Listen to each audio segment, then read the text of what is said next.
Bonjour à tous, bienvenue sur cette nouvelle vidéo YouTube. Donc aujourd'hui, j'accueille Flora Trigo, qui dirige donc un centre de yoga à Rennes, qui s'appelle le Yoga Shala. Donc Flora est aussi une cliente que j'accompagne depuis quelques mois maintenant. Et en fait, j'ai eu envie, et elle aussi a eu envie, d'être interviewée aujourd'hui sur le sujet donc, de la direction. Qu'est-ce que c'est qu'être une dirigeante? Elle va nous partager du coup son parcours, ce qu'elle a traversé, sa vision, et puis son expérience aussi avec son équipe, puisqu'elle a une équipe au sein de Yoga Shala. Est-ce que tu peux commencer par te présenter? Oui.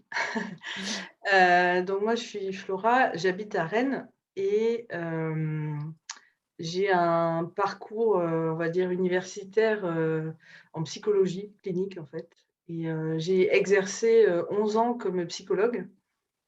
Et puis, durant ces 11 ans, à peu près au milieu, j'ai commencé à enseigner le yoga que je pratiquais, forcément déjà avant. Et du coup, j'enseigne le yoga, ça sera la 10e année là, cette année. Voilà. C'est ton anniversaire? Et je sais pas. Je sais pas. Ouais. Est-ce Donc que... ouais, vas-y. non, non, non, mais je sais pas si tu souhaites plus de détails, j'imagine qu'ils vont venir, par la suite, en fait. Ouais. Mmh. J'aimerais bien commencer par te poser la question, à quel moment tu as commencé à diriger? À quel moment tu t'es dit que tu étais dirigeante? Est-ce que ça a été dès le début de l'enseignement du yoga?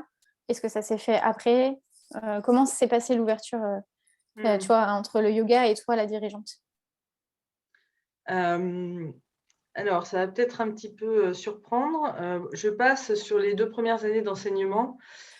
Où en fait, j'étais, plutôt toute seule, donc il y avait pas forcément cette question-là qui se posait, par exemple, d'une équipe, enfin voilà, c'était assez, assez simple. Alors j'avais aucune notion du fait que je dirigeais quelque chose, hein, voilà. Je le faisais, mais j'avais aucune conscience, même le mot, n'a jamais à ce moment-là, en tout cas, existé dans ma tête. Et en fait, je dirais le problème est venu quand, même après, avoir une équipe de 9 personnes, le mot n'était toujours pas là au bout de 8 ans. C'est un problème. En fait, je m'en suis rendu compte, dans l'après-coup. C'est-à-dire que pour être très concrète, j'ai mis 8 ans à comprendre que j'étais entrepreneur. J'ai mis 8 ans à comprendre que j'avais construit quelque chose, qu'il y avait 9 personnes qui travaillaient, entre guillemets «pour moi», même si c'était des temps partiels.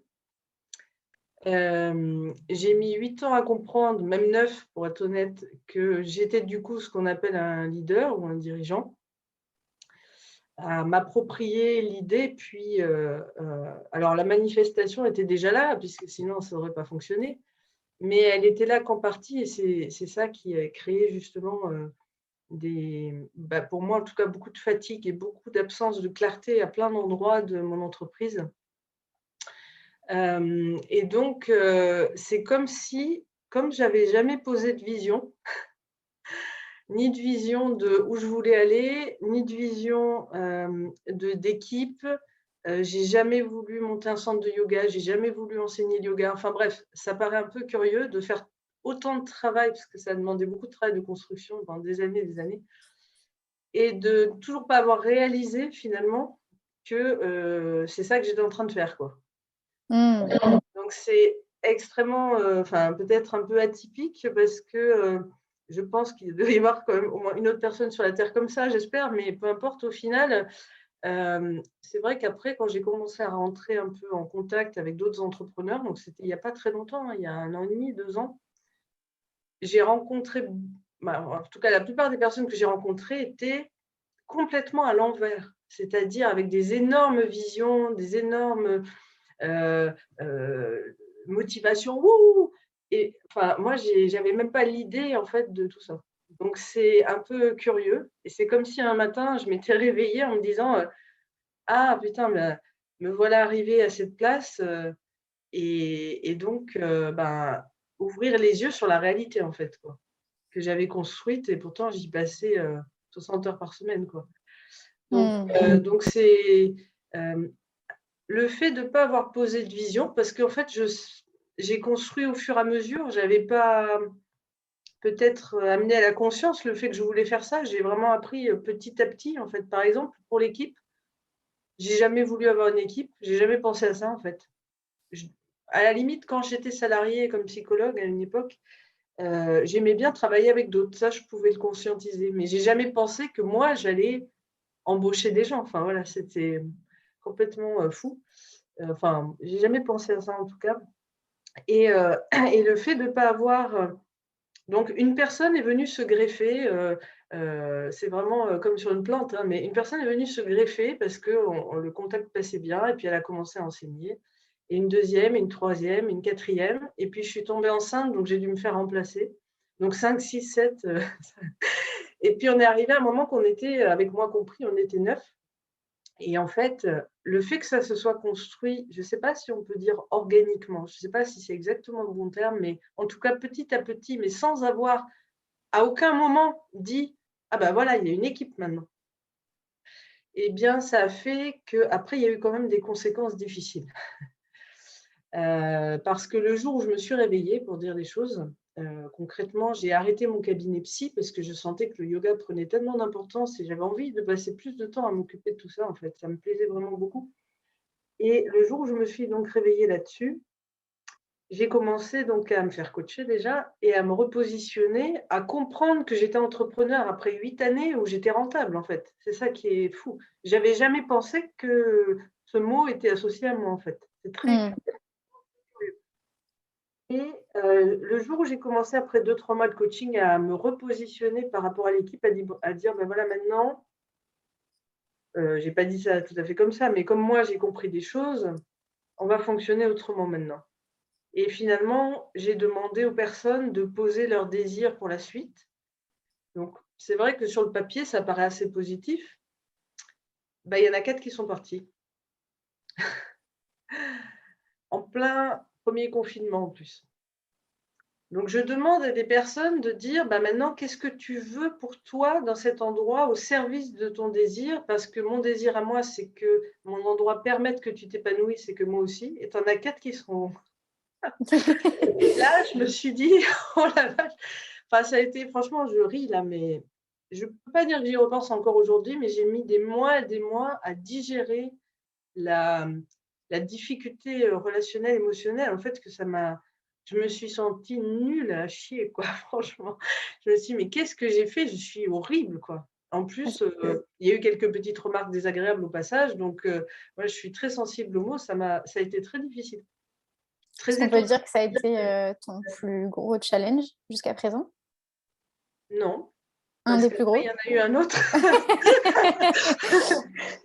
Donc 4 personnes s'en vont en faisant des remarques, pour, certaines désagréables, blessantes. Bon, déjà, c'est pas quelque chose auquel je suis très habituée, donc pour moi, ça m'a mis du temps de décanter ça, et ça m'a ramené à: «Qu'est-ce que je fais? Je continue? J'arrête?» C'est bon, ça m'a déstabilisée beaucoup. En plus, on était en plein confinement, premier confinement, donc le centre de yoga était fermé déjà 3 mois. 4 mois après, il a été fermé 7 mois, et à l'issue des 7 mois de fermeture, donc bon, je et l'équipe aussi se décarcassent pour faire un certain nombre de propositions pour maintenir, on va dire, une communauté vivante, même si c'était travailler à perte pendant des mois et des mois. Et à la sortie de la deuxième fermeture, donc 7 mois de fermeture, à la sortie, je dis: «Ben, voilà, on va organiser un week-end, d'équipe en fin d'année. Je pense que c'est important de se retrouver, et cetera». Et puis, ce week-end, est tellement important que je le nomme comme étant non négociable, même si on peut adapter après certaines choses. Si quelqu'un ne peut pas être là tout le temps, c'est pas grave, mais et je nomme non négociable, parce que je pense que c'est très important qu'on se retrouve. Surtout que tout le monde disait: «On a besoin de se voir».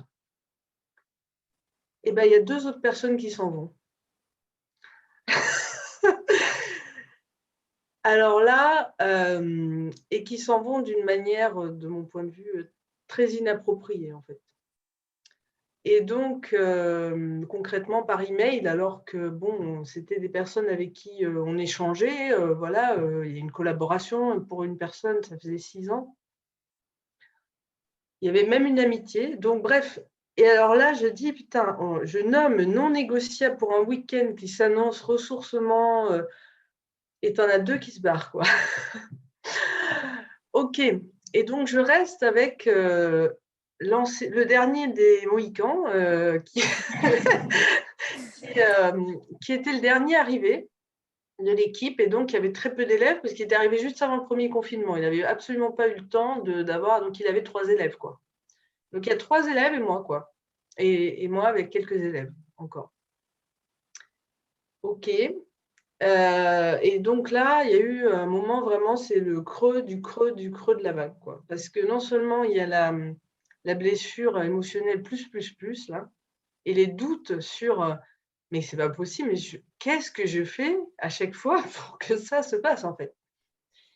Bon, et puis après, en fait, comme il y a pas le choix que de continuer à mettre un pied devant l'autre quand même, de me dire: «Bon, c'est quoi le vrai message derrière tout ça?» Bah, le vrai message, c'est que comme j'avais jamais posé de vision d'équipe et je m'étais jamais positionnée à 100, assumée finalement, mais pour moi-même déjà, hein, que, beh, c'est moi qui fais tout ça en fait, c'est moi le leader. Donc ça implique des responsabilités, ça je les prenais, mais ça implique aussi, certaines choses, dans la manière de faire avec l'équipe, dans la manière, il y a des choses que je faisais pas du coup, hein, je me permets de le dire, mais de me positionner plus fermement, plus clairement sur certaines choses, d'en demander plus aux autres, d'oser en demander. Je pense que le mot «oser», il est très important, dans mon parcours, d'oser demander à quelqu'un: «Bah, donne ton meilleur maintenant», parce que sinon ça marchera pas en fait, puisque moi je donne tout le temps mon meilleur. Moi je suis tout le temps à fond, c'est pas un sujet pour moi ça. Donc, et du coup, bon bref, ça a été un peu une période difficile, et là donc, il y en a sur 4 qu'on est restants, 2 s'en vont et on rouvre.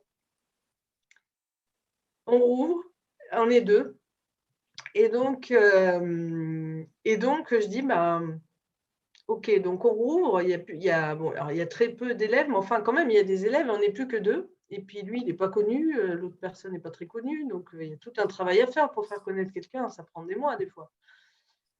Et puis je dis: «Ben, bon, ben, est-ce que je veux», toujours pareil, «est-ce que je veux continuer à enseigner? Oui, non, oui. Est-ce que je veux refonder une équipe?» Alors là, ça a mis du temps, le oui à venir quand même, parce qu'il fallait digérer tout ça.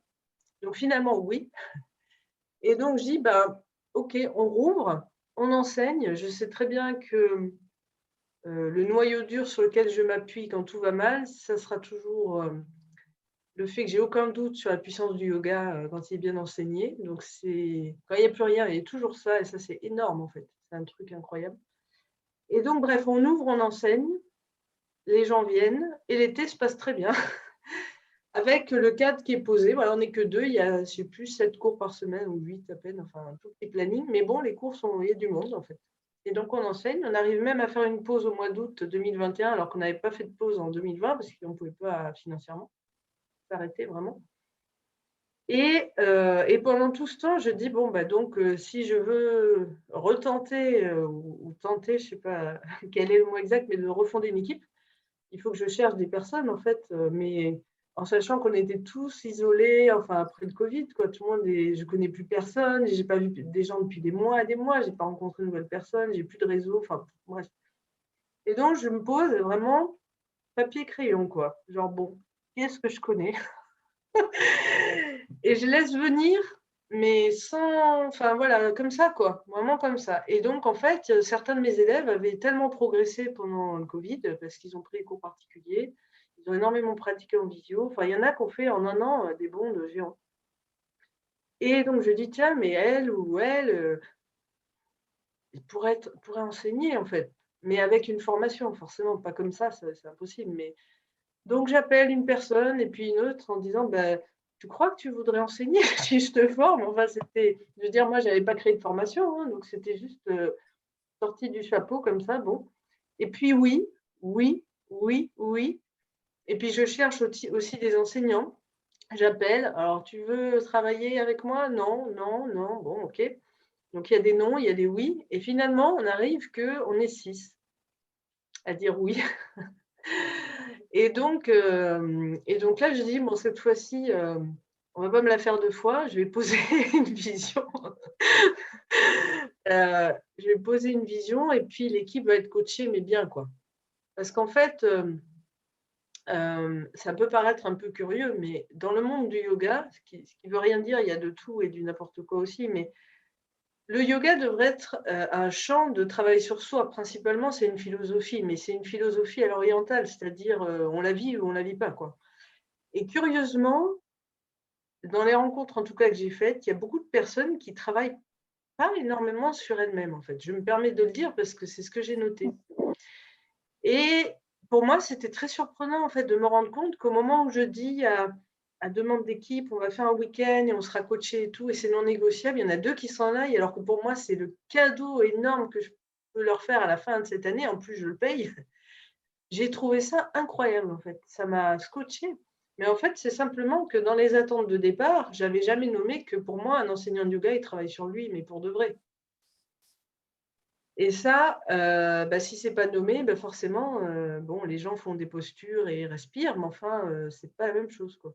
Donc du coup, ça m'a amené, bon, bah, les erreurs amènent quand même à apprendre, heureusement, et à monter une équipe où, bah, voilà, le coaching fait partie du travail. Parce qu'on travaille mieux en équipe comme ça, parce qu'on a des meilleures relations. Tout est plus simple et plus léger parce qu'on fait un travail de fond et donc on gagne beaucoup plus de sous dans le sens où on ne perd pas d'énergie ni de temps. Mmh. Et ça, c'est enfin, pour moi, c'est à peu près égal à la définition du bonheur. Quand en plus on fait ce qu'on aime, je vois pas ce qu'on peut de plus, quoi. Donc c'est voilà, 10 ans pour arriver là, quoi. Et du coup, aujourd'hui, quand tu parles de vision, quelle est ta vision? En tout cas, globalement, qu'est-ce que tu peux nous dire de ta vision aujourd'hui? Ben, tout s'entremêle, et en même temps, ça va bien ensemble. C'est-à-dire que ma vision, c'est finalement, je l'avais déjà nommée comme ça il y a quelques années, mais je ne savais pas comment faire, en fait. Je le nommais, mais je fais comment pour manifester ça, en fait?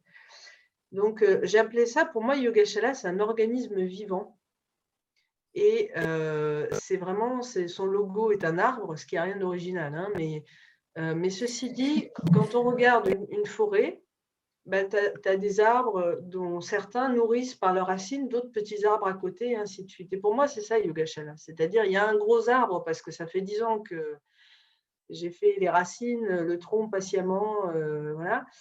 Et je souhaite qu'il irrigue en fait et qu'il nourrisse d'autres, qui s'appuient dessus pour grandir et qui en retour amènent aussi évidemment de l'énergie, et cetera, et voilà, des apprentissages, de la croissance pour tout le monde en fait. Donc, je ne sais pas si c'est très concret, mais pour moi, ça, c'est le cœur des choses et c'est très, très lié à la compréhension de l'existence à laquelle amène le yoga. Mmh. C'est-à-dire que la compétition n'a pas vraiment de sens, ni d'intérêt et par contre, la complémentarité, la diversité, l'échange, le l'ouverture, le choix. Le choix, pour moi, c'est on coupe une branche quand on décide qu'on ne veut pas aller par là. Allez hop, on redirige dans un autre sens. Pour moi, ça, c'est le vivant et c'est comme ça que je voudrais construire mon entreprise. Mais bon, c'est pas très universitaire, hein, comme manière de faire. Mais bon, moi, j'ai jamais fait d'école de commerce, j'ai jamais fait de je viens pas de ce monde-là, en fait. Mmh. C'est très empirique, hein, des fois, ce que je fais. Mais c'est ça, c'est aussi là-dessus que j'ai envie, qu'on aille, en tout cas qu'on le nomme. C'est à quel point c'est innovant aussi, ta vision là, dans le monde actuel, notamment dans l'univers du yoga. En tout cas, moi, j'ai jamais il y a plein de centres qui existent, que j'ai pu, regarder et cetera. Mais en aucun cas, il y a ces racines, comme tu dis, qui connectent les unes avec les autres, en fait. Mmh. Et ça a beaucoup d'importance, en tout cas, je vois là dans ton projet, Oui, parce qu'en fait, pour moi, c'est le microcosme qu'on crée, qui est à l'image du microcosme, à mon avis, qu'on a à l'intérieur de soi. Et ben, pour moi, c'est ça qu'on laisse dans le monde, en fait. Donc c'est une énorme responsabilité, même si c'est à petite échelle, parce que, les modèles que j'ai pu voir avant, j'ai été salariée, j'ai même été fonctionnaire. J'ai été dans un centre de yoga aussi en tant que… C'était un peu comme si j'étais salariée aussi finalement. J'ai jamais rencontré ça en fait, ni cette intention-là et encore moins sa manifestation du coup. Quand j'étais dans un centre de yoga comme employée, disons, à donner des cours, je connaissais à peine les autres enseignants, on se croisait même pas en fait. Et, et chacun venait, était isolé et donnait des cours et les choses étaient assez, comment dire, il n'y avait pas d'unité quoi. Et bon, c'était insatisfaisant en fait. Déjà, je me sentais seule, je me disais autant travailler tout seul, tu vois, tant qu'à faire, c'est moi qui aurais tous les revenus, tu vois. Mais il n'y avait pas d'énergie quoi en fait. Alors ça a peut-être changé depuis, hein, j'en sais rien, mais c'est pas satisfaisant quoi. Je trouve ça, si on tire le fil de ça, parce qu'évidemment tu peux faire ça 1 an, 2 ans, bon OK. Mais si tu tires le fil, ça va nulle part ou alors ça va dans, comment? Comme si on était technicien. On vient, ah voilà, on va faire ça, ça, ça, ça, les élèves sont sympas, ça c'est cool et tout. Puis voilà, on s'en va, puis voilà. Et pour moi, c'est pas suffisant. Et donc, ou alors l'autre modèle, parce que ça, c'était un modèle de centre de yoga, on va dire un peu plus moderne quand même. Et l'ancien modèle qu'on trouve beaucoup, c'est le modèle associatif. Et j'ai été aussi là-dedans. Et en fait, dans le modèle associatif, c'était intéressant dans ce modèle-là que j'ai rencontré, cet endroit-là plutôt. C'était soi-disant très collégial et tout, mais au final, c'était toujours la même personne, la plus âgée, qui prenait toutes les décisions, finalement, qui avait toujours le dernier mot.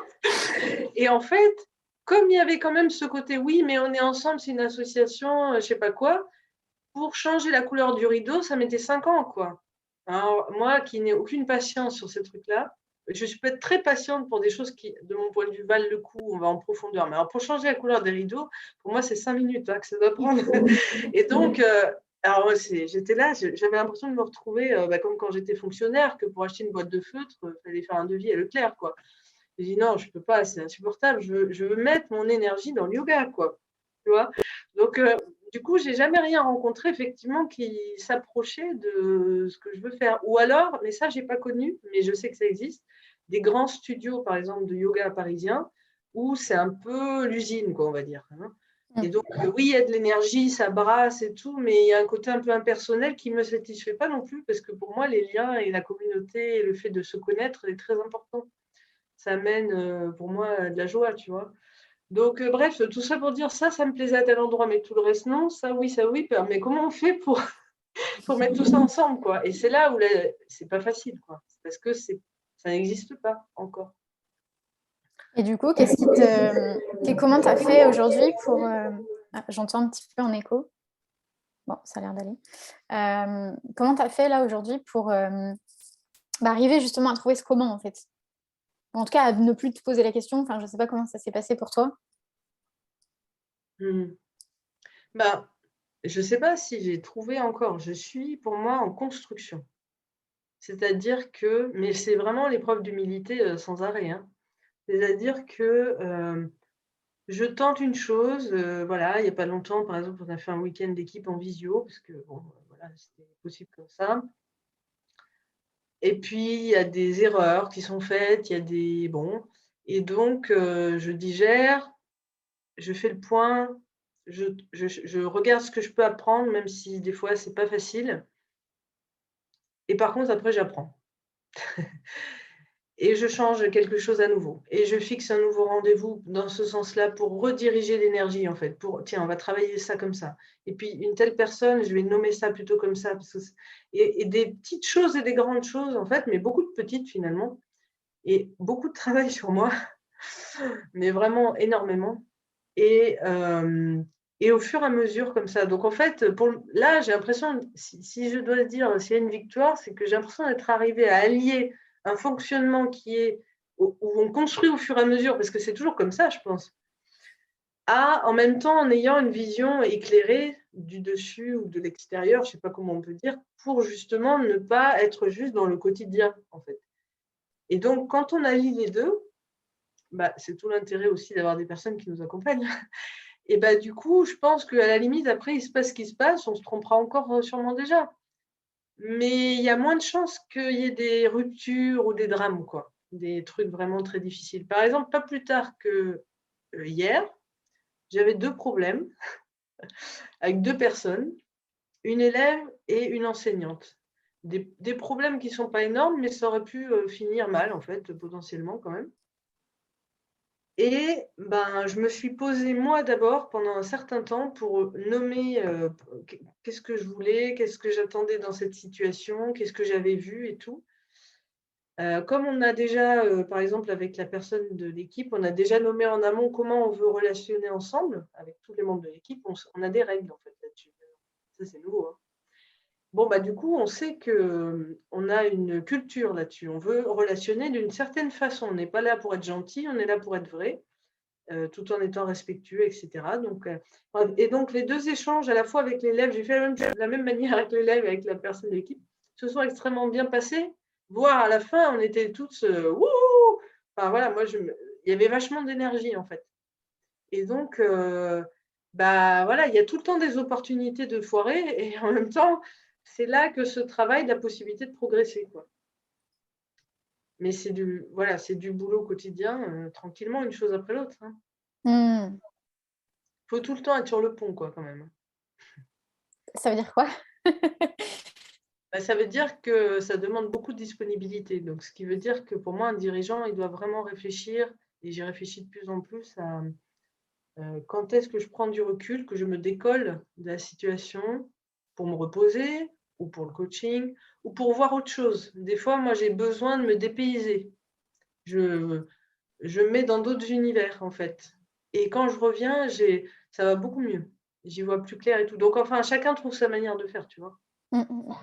Ouais. Bah, est-ce que tu es OK là de nous parler justement de toi, tes différentes manières de faire, en tant que dirigeante ça peut être dans ton hygiène, hem, ça peut être, même dans ton management, ce qui est différent entre, bah, «l'ancienne» entre guillemets «équipe» et puis la nouvelle, si je peux dire ça comme ça? Alors, je vais me lancer sur l'histoire du management et après peut-être le soin, puisque je vais nommer OK. ça comme ça. Dans l'ancienne manière de manager, j'avais l'idée, j'étais là, mais punaise, comment qualifier ça? Donc j'appelais ça, moi, le management conscient. Je me disais, mais c'est ça que je veux faire. C'est pas comme ce que j'ai connu, par exemple, en salarié, où c'était infantilisant d'une certaine façon. Encore, j'étais cadre, donc par rapport à ma hiérarchie, j'étais pas en dessous, j'étais comme à égalité, comme un consultant. Mais il y avait un côté, ouais, vieille école quoi, enfin, comme à l'école un peu quoi, quand même.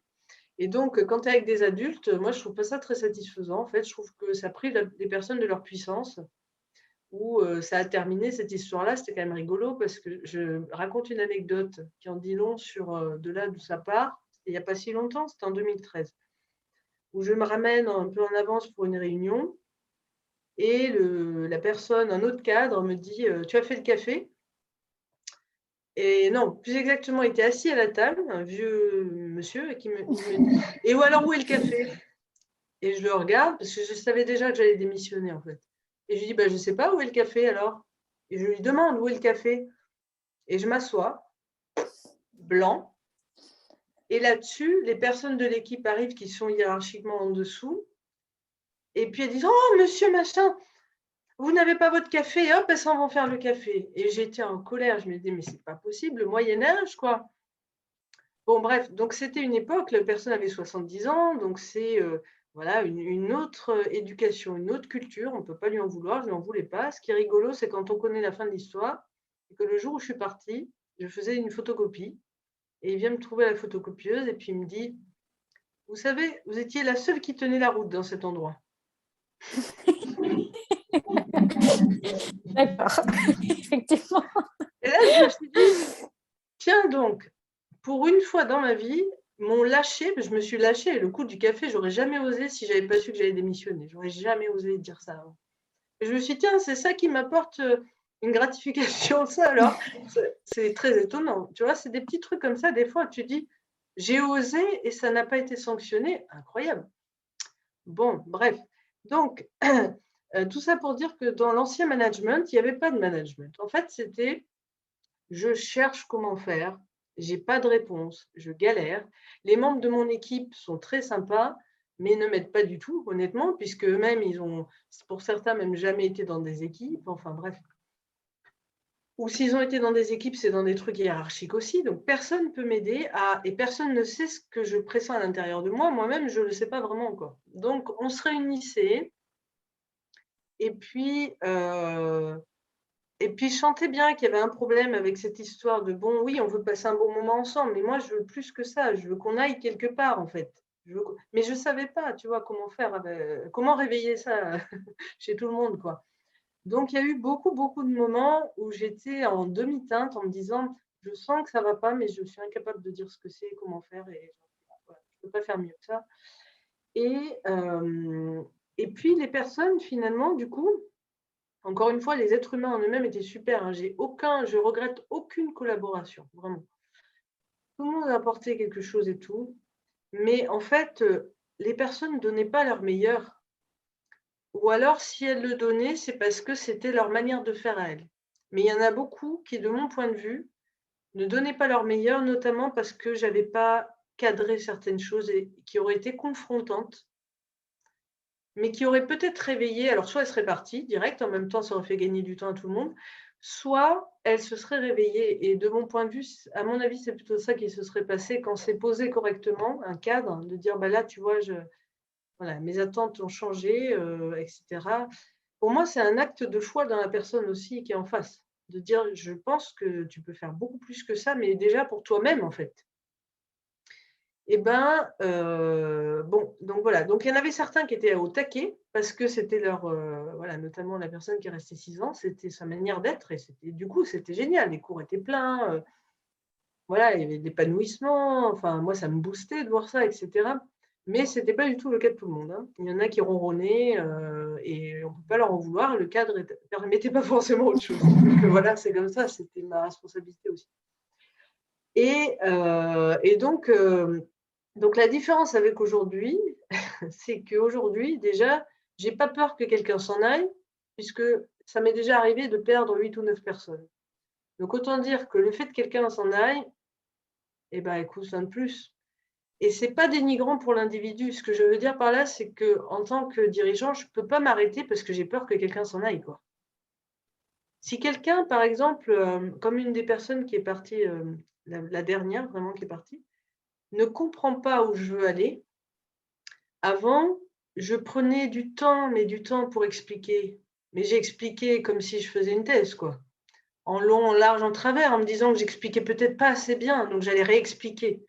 Et j'ai fait des trucs absurdes. Et jusqu'au jour où, en fait, elle m'a dit elle-même, mais en fait, j'ai très bien compris, c'est juste que j'en veux pas. Et bon, pour moi, je reste persuadée qu'elle n'avait pas vraiment compris, mais c'est pas grave. Peu importe, on était à distance par mail, pour moi, c'est pas je suis pas persuadée qu'on se soit vraiment comprise, mais c'est juste mon avis. Mais en tous les cas, ce jour-là, j'ai eu une autre illumination. Je me suis dit: «Il n'est pas de ma responsabilité que quelqu'un comprenne, en fait. Celui qui doit comprendre où je veux aller et qui adhère, va comprendre, en fait». Voilà, j'ai pas besoin d'expliquer. J'explique un peu, je peux réexpliquer si c'est pas clair, bien sûr, il n'y a pas de problème. Mais c'est peut-être que c'est juste pas ça, quoi, en fait, et puis c'est tout. Et donc voilà. Et donc, par contre, avant d'arriver à cette situation, parce que ça, c'est le bout de la chaîne, de me retrouver à expliquer en long, en large, en travers à quelqu'un qui ne comprend rien. Il y a déjà un problème avec qu'est-ce que cette personne fait là à rien comprendre, en fait. Qu'est-ce que j'ai pas créé? Mais oui, comment on se retrouve là toutes les deux à pas se comprendre? C'est pas normal. Quand ça fait 2 ans qu'on travaille ensemble. On se connaît, voilà, bref, c'est très bizarre. Et donc, donc du coup, aujourd'hui, c'est plutôt tous les cadres que je mets en place pour qu'on se comprenne, mais avant même que la personne ait donné son premier cours, quoi. Donc il y a des initiations, c'est-à-dire c'est pas pour, faire peur, mais c'est parce qu'il faut passer des caps de compréhension et ça se fait ensemble, hein, vraiment main dans la main, mutuellement, pour que quelqu'un fonctionne au sein de mon système ou du système que j'ai créé, d'une manière qui lui soit profitable et qui soit profitable à moi aussi. Forcément, puisque, c'est juste ainsi. Et donc, maintenant, là, je viens d'intégrer une nouvelle personne et il y a des étapes d'intégration qui sont nommées par écrit, et cetera, et cetera, et cetera. Et il faut dire oui à chaque étape pour arriver à bénéficier du cadre que j'ai mis 10 ans à créer. Donc, ça n'a plus rien à voir, quoi. Et là, pour moi, on parle de management conscient, mais pas parce qu'on se dit: «Ah, je suis conscient», parce qu'on le fait. Mmh. Et ça passe par des discussions inconfortables parfois, comme ça m'est arrivé hier. Mais la différence, c'est que j'ai plus peur. J'ai plus peur de perdre personne parce que je suis portée par ma vision et que je suis dans la foi d'une certaine façon, mais qui est pas aveugle. Je sais que celui ou celle chez qui ça va matcher, même s'il y en a qu'un sur cette terre, on va faire un beau parcours. Bon, il se trouve que là, il y en a pas qu'un, il y en a plusieurs, c'est cool. Heu, mais donc et pour moi, il vaut mieux à la limite, si on pousse le bouchon, il vaut mieux un comme ça que 10 qui flottent comme ça. Voilà. Donc tu vois, c'est beaucoup affronter ses peurs de Et perdre et cetera. bah, Mmh. ouais, carrément. Du coup, en tant que dirigeante, ça a été quoi, toi, tes plus grosses peurs, hormis, du coup, celle-ci de perdre, dans ton parcours? Et du coup, tes plus grandes joies aussi? Bah, déjà, pour moi, le fait qu'une relation cesse alors que je mets tout mon cœur là-dedans, quoi, vraiment. Et tu vois, ça m'émeut presque un peu parce que bon, des souvenirs remontent, mais pour moi, c'était très difficile parce que j'avais l'impression que j'avais mal fait, quoi. Et donc, je prenais beaucoup trop de responsabilités dans la relation, puisqu'il y a aussi l'autre personne qui, des fois, a dit: «Fuck» et voilà, hein. Et bon, on peut comprendre ou pas comprendre, mais c'est comme ça s'accepte, en fait. Donc ça, c'était ma grande peur et ma grande joie, bah, par exemple hier, c'était d'avoir un échange où je n'ai pas dévié d'un iota de ma vision et de mes attentes, voire même je les ai montées au niveau du dessus avec la personne. Et la personne a encore plus adhéré finalement au projet. On pourrait simplifier ça comme ça, en fait, résumer ça comme ça. Et là, je me dis: «Putain, c'est vraiment» pardon, je suis grossière, mais c'est vrai que je me dis: «Ah, je sais que c'est la bonne voie dans ces moments-là, je sais qu'il y a plus de doute, quoi». Il y en a plus vraiment, mais ça me revalide quand même parce que quand on est comme ça à diriger, on est tout seul. Donc de temps en temps, une petite validation, ça fait du bien quand même. Donc je prends, tu vois? Je dis: «Bon, OK». La réalité me confirme, les choses. C'est très important, il faut prendre pied dans la réalité, sinon on est dans l'imagination. Donc après je suis super contente et ce qui est génial, c'est que j'ai la joie pour moi de me dire: c'est bon, je suis dans le bon rail là, tout va bien». Il y a toujours des petits ajustements à faire, mais c'est plus dans la forme que dans le fond et de voir que l'autre personne, ça lui permet de passer à un autre niveau. Là, c'était le cas hier. C'est-à-dire, bah, là, il y a un défi, par exemple, pour elle et elle le sait. Je ne l'ai pas pris pour moi, ce défi, parce qu'il est pas pour moi, là. Enfin, voilà, je vais accompagner ça, mais c'est tout et de voir quelqu'un qui se réveille en tant que femme, là, en plus, c'est une femme et qui va devoir, de mon point de vue, prendre plus de responsabilités et du coup, se risquer courageusement à créer des choses qu'elle a jamais créées et qu'elle peut prendre appui sur moi. Je trouve ça génial. Parce que moi, il y a 10 ans, quand j'ai créé mes trucs, je t'ai dit, je viens pas du monde du commerce, de l'entrepreneuriat. Je faisais papier-crayon dans mon coin et puis on verra bien et je me lançais et bon, j'ai fait complètement à ma manière comme un artisan dans son coin, quoi.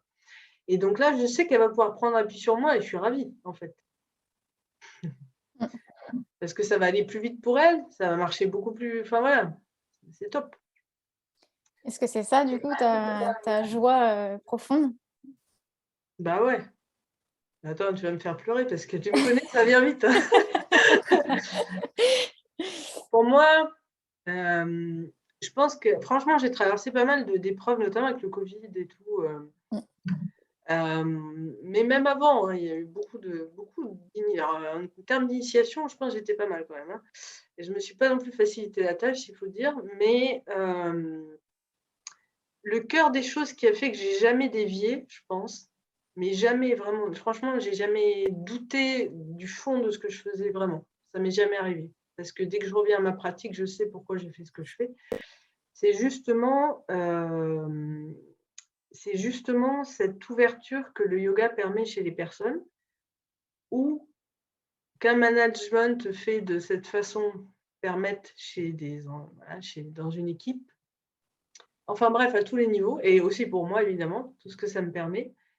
Bah, voilà, je me couche, le chiffre d'affaires il est à 100 000 € ou il est à 10 000 €, j'ai t je me couche, mon signe de succès unique depuis le début, en fait, c'est inconscient, mais ça a toujours été ça. Si je me coucher l'esprit tranquille, en parfait accord avec moi-même et ça, c'est présent depuis le début et si je me couche pas en ayant le sentiment que j'ai donné le meilleur, que j'ai fait au mieux avec les possibilités du moment, pour moi, c'est un échec. Peu importe si j'ai fait 100 000 € de chiffre d'affaires, ça sera un échec. Parce que c'est mon critère de succès, c'est ça, en fait. Donc ça n'a rien à voir avec des indicateurs extérieurs. Enfin, il y en a d'autres, évidemment, il faut bien fonctionner dans la matérialité, mais vraiment, c'est cette, fondation-là, en fait. Très important. On est loin des entreprises où la croissance à tout prix, le chiffre d'affaires, le rendement absolu, sans C'est penser du tout au bien-être. On en est très loin quand même. c'est creux. Mm. Pour moi, un chiffre d'affaires, c'est dépersonnalisant. Tu regardes 100 000, OK, mais et donc? Bah, C'est un chiffre, quoi. c'est génial quand c'est basé sur ce que tu aimes, parce que tu dis: «Waouh, je vais faire, des super projets, je vais mettre encore plus de qualité, je vais pouvoir payer un tel pour qu'il fasse ça encore mieux». Mais tout ça, c'est un peu, tu veux, la décoration, quoi, tu vois? Le fond, c'est ça qui porte. Donc, la décoration, c'est super, mais c'est que de la décoration. Et si tu veux, cette histoire de croissance, j'ai beaucoup réfléchi avant notre échange à cette histoire de croissance et pour moi, je pense que peut-être ça paraît un peu bizarre ce que je vais dire, mais l'aspect exponentiel d'une croissance, c'est pas parce que les chiffres font de l'exponentiel. Pour moi, l'aspect exponentiel de la croissance d'un humain ou d'un endroit, c'est parce qu'on touche à la joie qui, elle, par nature, est exponentielle. Mais du coup, il n'y a plus d'échelle, ça ne se mesure plus, hein. Bah, ça sent à l'intérieur, quoi. Ouais, mais il n'y a pas d'échelle, tu sens. Alors ça peut être plus ou moins grand, mais c'est tout, point. Il n'y a même plus d'échelle par rapport à ça. Et pour moi, ma croissance exponentielle, je la vois comme ça. C'est rigolo, hein? Enfin, moi, ça me fait marrer parce que j'avoue que c'est pas du tout. Et pour ça, je suis pleine de reconnaissance de jamais avoir été dans des écoles d'entrepreneurs ou des trucs comme ça, de commerce, parce que je pense que ça m'aurait pollué finalement. Bah, c'est rare en tout cas de trouver autant de joie à cet endroit-là. De ce que je vois, hein, de ce que je vois. Bien sûr qu'il y en a qui sont en joie, j'imagine, mais bon, c'est assez rare. Qu'est-ce que tu aurais envie de partager à un dirigeant ou à un futur dirigeant par rapport à ton expérience et c'est quoi le message que tu aurais envie de partager aujourd'hui? Ben,